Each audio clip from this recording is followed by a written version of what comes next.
Unsure of your dream? Study abroad destination? Clear your doubts. Videsh Consult. Call 9676502888. ఈనాడు ప్రజాలోకమంతా కూడా మరణం అంటే భయపడతారు. మరణాన్ని గురించి భయపడవలదు, మరణాన్ని గురించి చింతించవలదు. నీవు ఎంత భయపడినా, ఎంత చింతన చేసినా ఈశ్వర ప్రమాణమే జనన మరణములు. ఎలా మరణిస్తున్నావన్న దశని గురించే మనం ప్రాకులాడాలి. అన్ని ధర్మాలకు కట్టుబడి, అన్ని ఆచార ధర్మాలకు నువ్వు కట్టుదిట్టమై ఉండి నడిస్తే తప్పకుండా సహజమైన మరణం, శాంతి మరణం, ఇచ్ఛామరణమే సంభవిస్తుంది. జీవుడు కాళ్ళు చేతులు గట్టి ఉండగా తనదైన విద్వత్తును, విజ్ఞానాన్ని కోల్పోయి ధర్మాన్ని విస్మరించి నడిచిన నాడు అకాల మృత్యువులే సంభవిస్తాయి. మరణం శాంతంగా, హాయిగా, ఆస్వాదించడానికి అలవు కానంత అద్భుతంగా ఉంటుంది. మేము ఆస్వాదించాము దాన్ని. జీవుడు మరణించిన తర్వాత ఏమవుతాడంటే, జీవించి ఉండగా తాను చేసినటువంటి ధర్మాన్ని అనుసరించి ధర్మమా అధర్మమా, ఆయన జీవన ప్రయాణం అంతయు కూడా భగవత్ సంకల్పానికి దగ్గరగా ఉన్నదా, దూరంగా ఉన్నదా, ఈ యొక్క బేరీజును పట్టుకొని ఆయన మరణించిన తర్వాత యాతనా శరీరంతో ఉండాలా, లేకపోతే సుఖశాంతులతో ఉండే శరీరంతో ఉండాలని డిసైడ్ అవుతుంది. భగవంతుని నమ్ముకొని, భగవంతుని యొక్క సేవ చేసుకొని, భగవత్ తత్పరతతో జీవించిన వాళ్ళు ఎవరు కూడా యాతన అనుభవించలేదు. భావి తరాలలో అనుభవించబోరు, ఇక ముందు ఎవరు కూడా అనుభవించలేదు. ఎవరైతే భగవంతుని దూషిస్తున్నారో, హరిభక్తులను, శివభక్తులను, దైవీ తత్పర సంపన్నులను దూషిస్తున్నారో వారికి తప్పకుండా మరణానంతరం బహు దుర్లభమైనటువంటి యాతన ఉంటుంది. ఈరోజు ఏదో కొంచెం చదువుకోగానే, అంత తెలివి రాగానే దేవుడు లేడు, ఇవన్నీ మూఢనమ్మకాలు, చాదస్వం, వీటిని నమ్మకూడదు, వీటి వల్ల టైంపాస్ అంటున్నారు చూసారా, వారందరికీ కూడా మరణం తర్వాత అది వర్ణించశక్యం కానటువంటి సందర్భం అన్నమాట. మనిషి శరీరం భౌతికంగా మనం చూస్తున్నాం కదా, అందులో మళ్ళీ ఒక సూక్ష్మ శరీరం ఉంటుంది, ఒక కారణ శరీరం ఉంటుంది, ఒక మహాకారణ శరీరం ఉంటుంది అని చెప్తారు కదా. ఆ నాలుగింటిని విడివిడిగా చూడడానికి సాధ్యపడుతుందా స్వామి? అది యోగ సంధాన కర్తృత్వంతోనే సాధ్యమవుతుంది. ఆధ్యాత్మికమైనటువంటి పూజలు, వ్రతాలు, నోములు, జపతపాదులన్నీ కొన్ని ప్రామాణికమైన సూత్రావళి పైన నడుస్తాయి. జీవుడికి కొన్ని అనుభవాలు తెచ్చిపెడతాయి. మీరు అనుకున్నటువంటి అనుభవాన్ని తార్కికంగా, సాదృశ్యంగా చూడాలనుకుంటే యోగ మూలాలను అవలంబించాల్సి ఉంటుంది. ఇప్పుడు హిమాలయస్లో చాలామంది యోగులు ఉన్నారు. వాళ్ళు మీరు చెప్పినటువంటి ఈ అవస్థలు ఏవైతే ఉన్నాయో ప్రతిరోజు లైవ్లో చూస్తారు. వాళ్ళు సూక్ష్మ, భౌతిక, ఆది భౌతిక, ఆది దైవిక, ఈ 4 అవస్థలను వాళ్ళు సశరీరంగా లైవ్లో ఎప్పటికప్పుడు వాళ్ళు సవరించుకొని చూస్తూ ఉంటారు. వాటికి యోగ మూలాలు అవసరం, కొంత కఠినాత్మకమైనటువంటి తపశ్చర్య కూడా అవసరం వాటి కోసం. ఆ రుచి, అనుభవం, ఆ ప్రేరణ ఉన్నవాళ్ళు చూశారు. తమరు చూస్తుంటారు కదా స్వామి. భగవతి ఇచ్చామ్మ. నాకు ఆశీర్వచనం ఇవ్వండి స్వామి. తప్పకుండా. ఒక రకమైన అనుభూతి కలుగుతోంది, కానీ ప్రామాణికంగా నేను దాని గురించి ఇతరులకు చెప్పలేను. నాకు స్వానుభవైక వేద్యంగా ఉంది. అదేంటో అర్థం కాని తనంలో నేను అనుభవిస్తున్నాను స్వామి. అంటే ఒక బస్సు వెళ్తుంటే ఏ ఊరికి వెళ్తుందో తెలియకుండా ఎక్కి కూర్చుంటే ఆ ఊరు చేరుంటారు వాళ్ళు, కానీ అదేం ఊరు, ఎట్లా వెళ్ళాలి, మధ్యలో వచ్చే దారులేంటి, ఇవేం తెలియదు స్వామి. మీరు నాకేమైనా గైడెన్స్ ఇవ్వగలిగితే ధన్యురాలని స్వామి. తప్పకుండా. ఇప్పుడు మీరుండేటటువంటి అవస్థ ఏదైతే ఉన్నదో, ఈ వయసుతో, ఈ స్థితితో, ఇది చిట్ట చివరి యొక్క దశకం మీది ఉన్నది స్వామి. ఇప్పుడు ఉండేటటువంటి ఈ దశకంలో మీరు పొందవలసిన జ్ఞానమే, పొందవలసినటువంటి అనుభూతి. జీవుడు చివరి దశకంలో, చివరి తరుణం లోపల ఈ అనుభవాన్ని గనక పొందితే ఆయనకు ఉత్తరోత్తరమైనటువంటి ధర్మాల్లో భగవంతుడు సహాయంగా ఉంటాడు అన్నది కొన్ని శాస్త్రాల్లో చదివాం మేము. మీరు అడుగుతున్నది చాలా సమంజసమైనదే. తప్పకుండా మీకు అది ప్రబోధం నేను చేస్తాను. నేను బెజవాడ కనకదుర్గమ్మ రాత్రిపూట రిక్షాలో కూర్చుని నగరం అంతా చూస్తుంది. ఆ రిక్షావాడు తీసుకెళ్ళాడు. ఒకరి అనుభవాన్ని నేను వీడియో చూశాను స్వామి. అది ఎంత మాత్రం సత్యం అంటారు? అది వాస్తవమే. చాలామంది మన కంచి పరమాచార్య మహాస్వామి వారు కూడా అమ్మవారి గురించి ఎన్నో ప్రత్యక్షమైన సాక్ష్యాలు చెప్పారు. అలాగే చాలామంది జగద్గురువులు కూడా అమ్మవారి యొక్క లీలలు, అమ్మవారు ఒక భక్తుడి యొక్క కోరిక మేరకు రిక్షాలో కూర్చొని నగరమంతా తిరిగేసి మరి ఆ భక్తుడికి మోక్షం ఇచ్చింది, ఆయనను అనుగ్రహించింది అన్నమాట సత్యమే. ఈ అనుభవాన్ని చాలామంది జగద్గురువులు, గొప్ప గొప్ప పీఠాధిపతులు కూడా వర్ణించి ఉన్నారు. చాలామంది మహాత్ములు కూడా వారి సంభాషణలో వీటి ప్రస్తావన చెప్పారు. భక్తుల యొక్క ఉద్ధరణ కొరకు 10 మందికి సాక్ష్యం కావాలి కదమ్మా.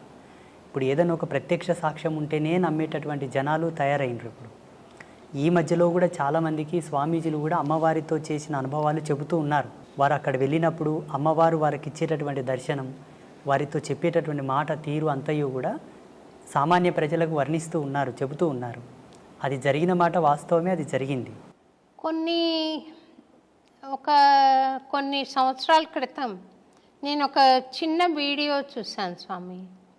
మీరు చిలుకూరు బాలాజీ టెంపుల్కి వెళ్ళడం, అక్కడ రంగరాజన్ స్వామివారు మిమ్మల్ని భుజం మీద ఎక్కించుకుని గుళ్ళోకి వెళ్ళడం నేను చూశాను. అందులో ఏదైనా పరమార్థం ఉందంటారా స్వామి? సమాజంలో చాలామంది ఇప్పుడు అస్పృశ్యత గురించి చాలా కాంట్రవర్సీ చేస్తూ ఉన్నారు. బ్రాహ్మణులు ఈ సబ్బండ వర్ణాల వాళ్ళని, దళితులను పట్టి పీడించారు, సనాతన ధర్మానికి దూరం చేశారు, ఈ ధర్మం పట్ల వాళ్ళకి ఏ హక్కు లేకుండా వాళ్ళని వెలివేశారు అని చాలామంది కాంట్రవర్సీ చేస్తున్నారు. శ్రీమాన్ రంగరాజన్ వారు అది ఒక సవాల్గా తీసుకున్నారు.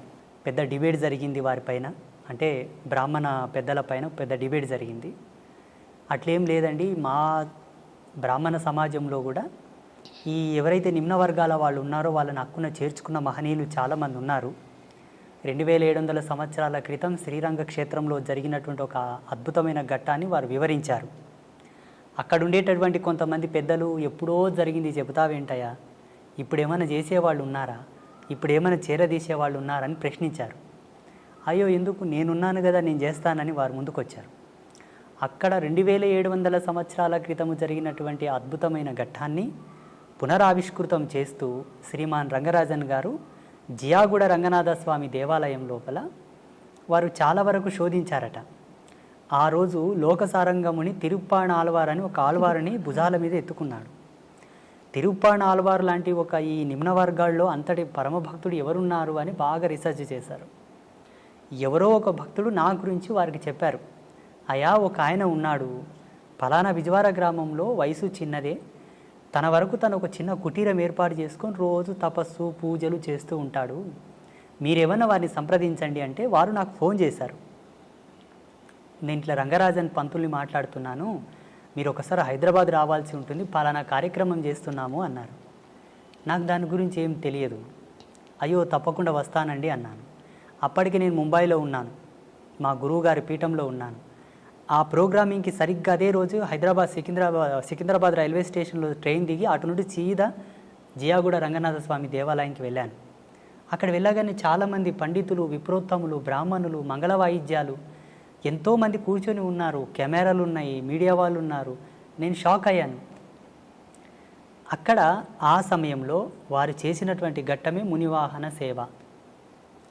వాస్తవంగా వారు ఒక ఆదేశాన్ని, భగవత్ ఆదేశాన్ని, చిలుకూరి బాలాజీ స్వామి వారి యొక్క ఆదేశాన్ని స్వీకరించే ఈ ఘట్టము చేశారని నేను భావిస్తాను. మొత్తం సమాజానికి ఒక అద్భుతమైన మెసేజ్ అది. ఏంటి, మనసు పరిమళించి స్వీకరించగలిగితే ధర్మాన్ని ఎవరైనానూ స్వీకరించవచ్చు. అలా స్వీకరించలేని పక్షాన భగవంతుడు ఏం చేయదు, ధర్మం కూడా ఏం చేయదు కదా. ఆ కోణంలో అందరికి ఒక మంచి మెసేజ్ పోవాలని చెప్పి వారు ఆ కార్యక్రమం చేశారు. స్వామి, అయితే స్వామి, ఒక స్వాముల వారు ఆయన సాధనా సంపత్తి ద్వారా జ్ఞాన మార్గంలో ప్రవేశించి ఆయనకు ఆత్మజ్ఞానం కలిగిన తర్వాత ఆయనకు కులతత్వం ఏముంటుంది స్వామి? ఆయన బ్రహ్మర్షితో సమానం కదా స్వామి? ఉండదు. అంటే ఇక్కడ పరమహంస పరివ్రాజక తత్వం పొందినటువంటి మహనీయులకు ఏ విధమైన భేదము, భావన, చింతన, తన మన ఏవి ఉండవు. ఆ బోటి జ్ఞానులు సమాజంలో అందరూ ఉండి ఉంటే ఇంతటి ప్రశ్న, ఇంతటి సమాధానం మనకు అవసరం ఉండేది కాదు. సమాజంలో విభిన్నమైన భావాలు, విభిన్నమైన జీవన విధానాలు, విభిన్నమైనటువంటి ఆలోచన స్థితులతో ఉండేటటువంటి సమాజం ఇప్పుడున్న సమాజం. అందరికీ సమాధానం చెప్పగలిగేటటువంటి క్రియ ఒకటి జరగాలి. అందుకు పరమాత్మనే ఎందుకు ఆహుతి కాకూడదు? ఆ పరమాత్మ యొక్క భక్తుడే ఎందుకు సమిధ కాకూడదు? ఆ సమాధానము జ్వాలల్లో కాలడానికి, ఆ సమాధానపు చర్యకు ఆహుతైనటువంటి జ్వాలగా, ఆ సమిధగానే రంగరాజన్ గారు నేనిద్దరం మారడం జరిగింది. ఇక్కడ ఉండేటటువంటి స్వామీజీకి ఆ భేదము లేదు, అక్కడ ఉండేటటువంటి స్వామికి ఏ భేదము లేదు. కానీ సమాజంలో ఎవరికి కూడా సందేహం లేకుండా, ఏ ఒక్కరికి, పండితుడి నుంచి పామరుని వరకు అందరికీ సమానమైనటువంటి ఒక సమాధాన ప్రేరేపకమే ఆ మునివాహన సేవ. నాలో వాళ్ళు కులము చూడలేదు, నాలో వాళ్ళు వర్గభేదము చూడలేదు. సమాజంలో ఎక్కడి నుంచి అని తీసుకున్నావు అన్న ప్రశ్న వస్తుంది. ఆనాడు తిరుప్పాణాళ్వారు పుట్టినటువంటి కమ్యూనిటీ ఏమిటి? ఈనాడు నువ్వు పునరావృతం చేస్తున్నటువంటి కమ్యూనిటీ వాళ్ళు ఎవరు? ఆయన భాగవతుడా, భక్తుడా, భగవంతుడా, స్వామీజీయా, సన్యాసియా పక్కన పెడితే వర్గీకరణ ప్రకారంగా దృశ్యంతో చూసేవాళ్ళు ఉన్నారు ఇప్పుడు సామాన్యులు. వారి కోరకై నన్ను ఎంచుకొని నన్ను వారు ఆ కార్యక్రమంలో స్వామివారే ముందుకు తెచ్చారు. మీరన్న భావనతో ఎక్కడ కూడా భేదం అక్కడ లేదు, నాలో లేదు, వారిలో లేదు. జనాలలో కోసం, జనబాహుల్యంలో అది ఒక మంచి నిర్దేశకం కావాలి కాబట్టి వారు తీసుకోవడం జరిగింది. అంటే ఆదిశంకరాచార్యుల వారు మహాజ్ఞాన సంపన్నులైనా కూడా ఈ చిన్న భేదభావం వారిలో ఇంకా ఉందని సాక్షాత్తు ఆదిశంకరాచార్యుల వారే ఒక చండాలుడి వేషంలో వచ్చి అడ్డొస్తే తొలగమన్నారని. దేన్ని తొలగమంటావు? శరీరాన్ని తొలగమంటావా? ఆత్మను తొలగమంటావా? శరీరం నశ్వరం, ఆత్మ అనశ్వరం కదా, మరి దేన్ని తొలగమంటావు అని పవిత్రమైన ఆత్మన దాన్ని భరిస్తున్న శరీరాన్న అని అడిగాడని చెప్తారు కదా స్వామి, అది సత్యమేనా? సత్యమే. ఇలా శంకరాచార్యుల వారి జీవితంలో ఎన్నో ఎన్నో సాక్ష్యాలు ఉన్నాయి. మనకు సినిమాల మాధ్యమంగా గ్రాంధికంగా ఈ ఒక ఉదాహరణ ప్రాచుర్యంలో ఉన్నది. ఇలా వారి అనుభవంలో చాలా ఉదాహరణలు ఉన్నాయి శంకరాచార్యుల వారి జీవితంలో. అది ఒకటే కాక అటు ముందు కూడా కొన్ని సంఘటనలు వాళ్ళు ఎదుర్కోవడం జరిగింది. ఇప్పటికీ ఎందరో మహనీయులు ఇటువంటి సన్నివేశాలు చూసి ఉన్నారు. రామానుజుల వారి జీవితంలో కూడా ఒక ఘట్టం జరిగింది. రామానుజుల వారి జీవితంలో, మధ్వాచార్యుల వారి జీవితంలో మహనీయులకందరికీ కూడా ఎక్కడో ఒక్క మూలన జ్ఞానపు అంకురము వెలిగించడానికి, పరమాత్మనే తట్టి లేపడానికి కొన్ని సంఘటనలు జరిపించాడు. ఆ చిద్విలాస స్వరూపుని యొక్క లీలలవి, ఆ పరాత్పరుని యొక్క లీలలవి. ఆయననే సామాన్యుడిలా వచ్చి, చండాలుడిలా వచ్చి, నిషిద్ధ కులములో పుట్టినటువంటి ఒక భక్తుడిలా వచ్చి భాగవతులకు, త్రిమతాచార్యులకు కొంతలో కొంత జ్ఞానోపదేశం చేశాడు. అక్కడ జరిగినటువంటి సంభాషణ మూలంగా స్వామివారు, శ్రీ వెంకటేశ్వర స్వామివారు ఆ తిరుమల కొండలపైన ఎందరితోనో ఎన్నెన్నో ఆటలు ఆడాడు, క్రీడలు ఆడారు. చాలామంది భాగవతులతో, పుణ్యాత్ములతో ఆయన క్రీడించాడు, సంభాషించాడు. అందులో సెన్సులు ఉన్నారు, దళితులు ఉన్నారు, కొండల్లో జీవించే వాళ్ళు ఉన్నారు, చాలామంది ఉన్నారు. కొన్ని కథలు ప్రాచుర్యంలోకి వచ్చాయి. ఇప్పుడు వేంగమాంబ కానీ, అక్కడ ఉండేటటువంటి ఒక భక్తుడు కానీ, హాతీరాం బాబాజీ కానీ, ఇటువంటి వాళ్ళ గాథలు కొన్ని ప్రాచుర్యంలోకి వచ్చాయి. మరుగున పడిపోయిన చరిత్రలు చాలా ఉన్నాయమ్మా.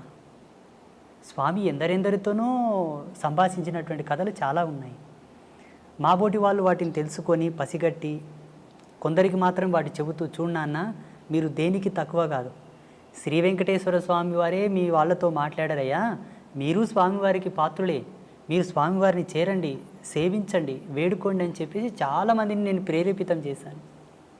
ఈ ముగురమ్మల మూలపుటమ్మ అంటారు కదా స్వామి, ఆ ముగురమ్మలు ముక్కోటి దేవతలు ఒక్కటైనారు చక్కని పాపను ఇక్కడ ఉంచారు అన్నారు. ఈ అమ్మలంతా కలిసి అక్కడ ఉన్నారు అని ఒక భక్తుడి భావన. మీరు వెంకటేశ్వర స్వామిలో అమ్మని దర్శించుంటారు కదా స్వామి, అమ్మలో కూడా వెంకటేశ్వర స్వామి కనపడుతూ ఉండాలి కదా. ఈ అభేదత్వం ఉన్నప్పుడు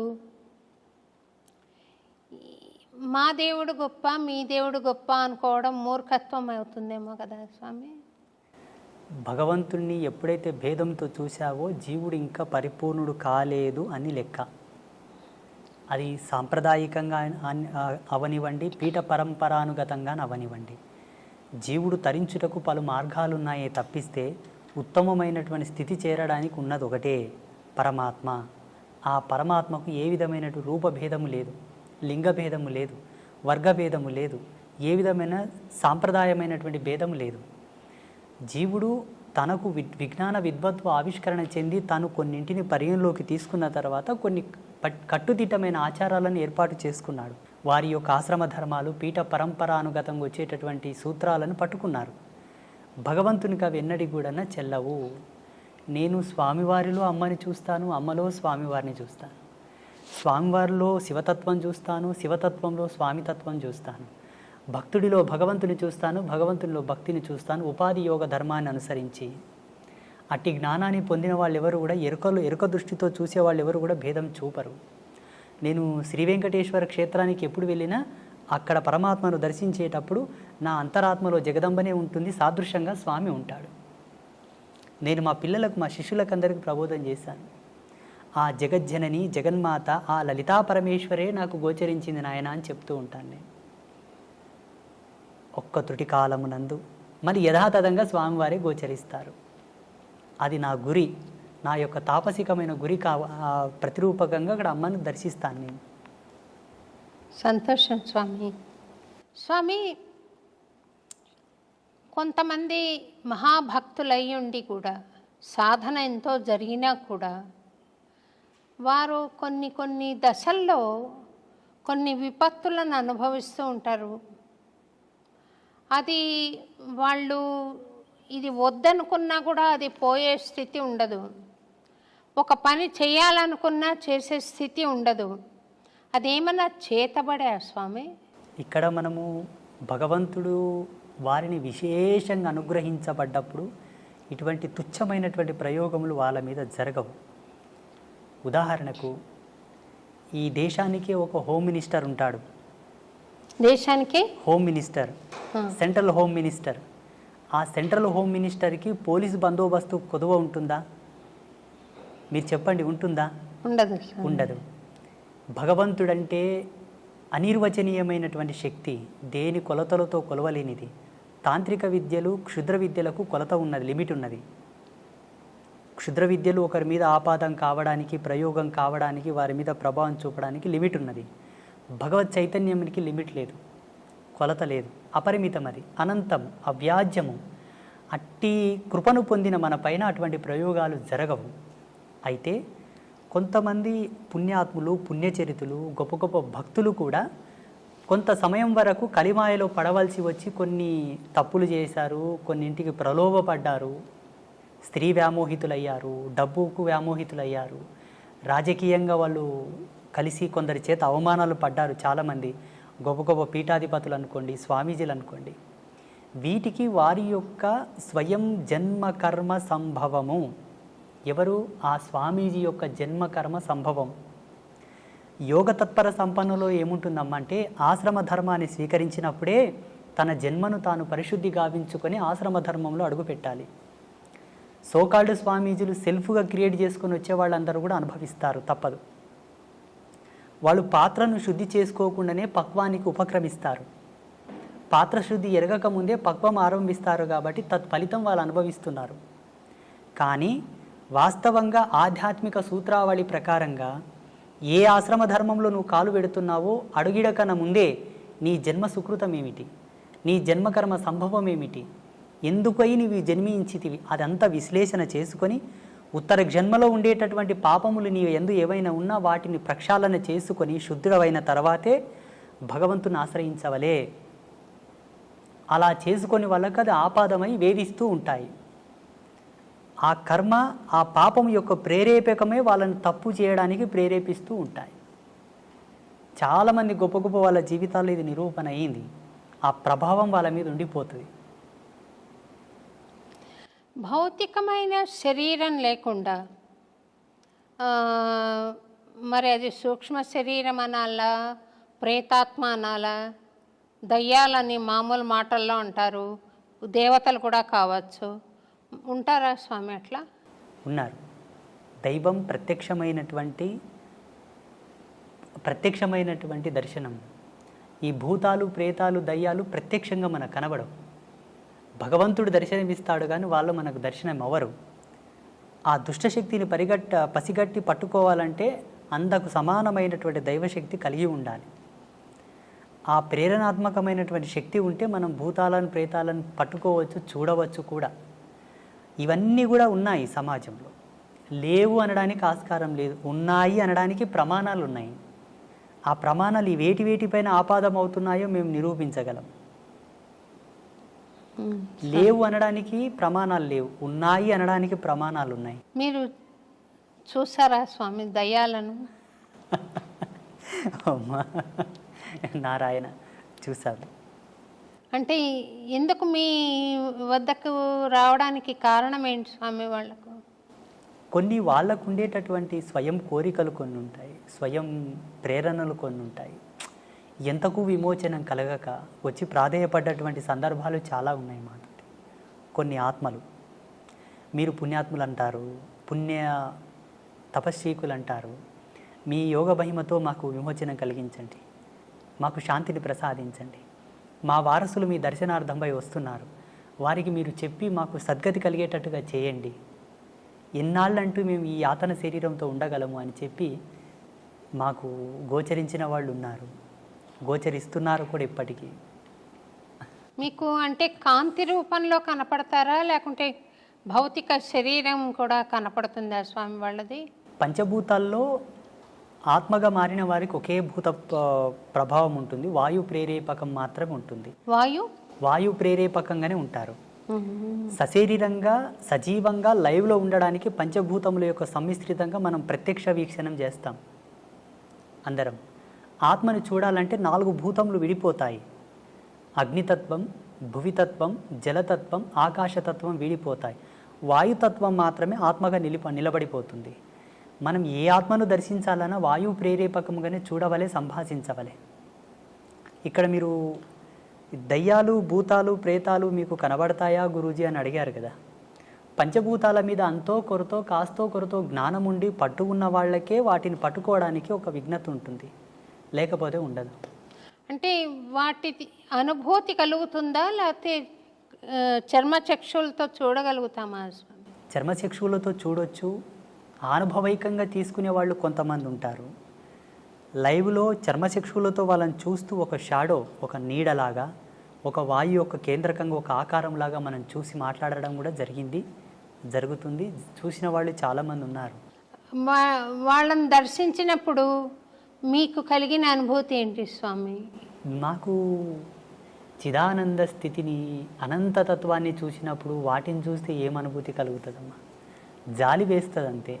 జాలి ఎందుకు స్వామి అంటే వాళ్ళు చెప్పేటటువంటి మాటలు, వాళ్ళు పడుతున్నటువంటి బాధ, ఇంత ఆస్తి గడిచి ఇచ్చాను, నాకు తగిన శాంతి చేయట్లేదు నా వాళ్ళు అని అంటారు. నాకు ఇంకయూ సద్గతి కలగలేదు, నా వారసత్వం అనే వ్యామోహం లోపల ఇంత కష్టపడి నేను అన్నీ చేసి ఇచ్చాను, నా మరణానంతరము నాకు సరి అయిన పూజలు చేయక, నాకు సద్గతిని కల్పించక ఇంకయూ నన్ను బాధ పెడుతున్నారు స్వామి అని వేడుకున్నప్పుడు ఎవరికైనా జాలి కలుగుతుంది కదా. నా వారసత్వం చల్లగా ఉండాలని ఎన్నో ఆకృత్యాలు చేస్తూ, ఎన్నో తప్పులు చేసి, ఎంతో కష్టపడి అవతలి వాళ్ళ మనోభావాలు దెబ్బతీసి కూడా సంపాదించిన తర్వాత కూడా చివరికి ఆ జీవుడు వెళ్ళిపోయిన తర్వాత వీళ్ళు ఏమి సద్గతిని ప్రేరేపింపక బాధపడతాను. నేను వాళ్ళని చూసి ఏం అనుభూతి పొందను. మీరు వాళ్లకు సద్గతి కలిగించారా స్వామి, లేకుంటే ఇంకా ఉన్నారా మీతోటి? అంబాత్రయ క్షేత్రంలో లెక్క పెట్టలేదు కానీ అమ్మా, ఇప్పటికి శ్రీపీఠంలో గోమాతకు చాలా ఉత్తమమైనటువంటి తంతులతోటి మేము పితృదేవతలకు శాంతి చేస్తాం. మీరు ఇదొక్కటి పట్టుకోవాలి. ఇక్కడ ఉండేటటువంటి భారతదేశంలో ఏ క్షేత్రంలో కూడా అట్లా గోమాతకు పూజా కైంకర్యములు జరగవు. అది జగదంబ యొక్క ప్రేరణని అమ్మ నాకు ఇచ్చిన దర్శనమే. చూడు నాయనా, నీ చెంతకు వచ్చి వారికి ఈ విధంగా గోమాతకు కైంకర్యములు జరిపి వారి పితృదేవతల శాంతిని కోరితే ఉత్తర క్షణమే శాంతిస్తారు, వాళ్ళ సంసారంలో ఎన్నో మార్పులు వస్తాయి, వాళ్ళు సుఖ సంతోషాలతో జీవిస్తారు అని. అలా మన పీఠంలో ప్రతి మంగళవారం, శుక్రవారం, పౌర్ణమి, అమావాస్యకు చాలామంది చేస్తూ ఉంటారు. వాళ్ళకి సద్గతి కలుగుతుంది స్వామి. మీరు దయ్యాలకే సద్గతి కలిగించినప్పుడు నేనేదో భక్తిగా ఉన్నాను కదా స్వామి, నాకు ఆశీర్వచనం ఇవ్వండి, ప్రసాదించండి. తప్పకుండా. అంటే మీకు ప్రత్యేకంగా నేను ఇవ్వవలసిందైతే ఏమీ లేదు. ఒక్కటి ఇవ్వగలను, ఒకటి మాత్రం ఇవ్వగలను. చెప్పండి. ఆ పరమేశ్వర యొక్క ఆశీర్వాదంతో, భగవంతుని కృపతోటి ఆల్రెడీ మీరు ఈశ్వర ప్రీతిని పొంది ఉన్నారు, భగవత్ కృపను పొంది ఉన్నారు, మీరు ఉత్తమమైనటువంటి ధర్మంలోనే ఉన్నారు, ఇందులో ఏ సందేహం లేదు. అంటే ఇంతకుముందే మనం కాఫీ తాగాం చిన్నగా, కాఫీ తాగిన తర్వాత కూడా దాని రుచిని కోరుతున్నట్టు ఉన్నది మీరు. మీరు కోరకనే కోరి ఉన్నారు, కోరినను దాన్ని కోరనట్లుగానే భావించి మీరు కోరినటువంటి దాన్ని ప్రసాదించడానికి నేను అనుగ్రహిస్తాను. ఈ కెమెరా ముందొద్దు, అందరు పట్టుకుంటారు మళ్ళీ దాన్ని. అమ్మా స్వామి, అన్నమాచార్యుల వారు 32,000 కీర్తనలు స్వామి మీద రాసిన మహానుభావుడు స్వామి. ఆయనకు 16వ ఏట స్వామి దర్శనమైంది. అప్పుడు స్వామి ఆయనను, నీ తల్లితో పాటు నీ స్వగ్రామానికి వెళ్ళిపో, తాళ్లపాకకి, నువ్వు పెళ్లి చేసుకో అని ఆదేశం ఇచ్చాడని, రోజుకొక సంకీర్తన తక్కువ కాకుండా నా మీద పాడు నువ్వు అని చెప్పాడని చరిత్ర చెబుతుంది స్వామి. ఆ దర్శనం భౌతికంగా అన్నమాచార్యుల వారు చూసారా, లేక జ్ఞాన జ్యోతి స్వరూపమా, ఎటువంటిది స్వామి? నేను సీరియల్ ఒకటి 6 ఎపిసోడ్లు తీశాను స్వామి. సాక్షాత్తు వెంకటేశ్వర స్వామి వచ్చినట్టుగానే చూపించాలి ఇంకా ప్రేక్షకులకి, కానీ ఎటువంటి స్వరూపం అది? ఇట్లా నడుచుకుని వచ్చి ఇలాగే నిలబడ్డా, లేకుంటే కాంతి నిలబడిందా? ఈయన చూసి ఆనంద పరవశం అయ్యాడు కదా, ఏమిటి ఆ తత్వం అని అనుకుంటున్నాను స్వామి. భగవత్ అంశతో పుట్టిన వాళ్ళు, కారణజన్ములు ప్రత్యక్షంగా మనం ఎలా ఉన్నామో అలాగనే భగవంతుడు దర్శిస్తారు. అది కారణజన్ములకు మాత్రమే సాధ్యం, మిగతా ఎవరికి సాధ్యం కాదు. మిగతా వాళ్ళని మనం చూసుకున్నట్లయితే పరిగణలోకి మీరు అన్నట్టుగానే జ్ఞానరూపకంగా వాళ్ళని చూడవచ్చు, భావరూపకంగా తన్మయత్వం చెంది చూడవచ్చు. ఒక ప్రకాశముగా, ఒక జ్యోతి వలె, ఒక కాంతి వలె కూడా చూసి ఆయననే పరమాత్మని వాళ్ళు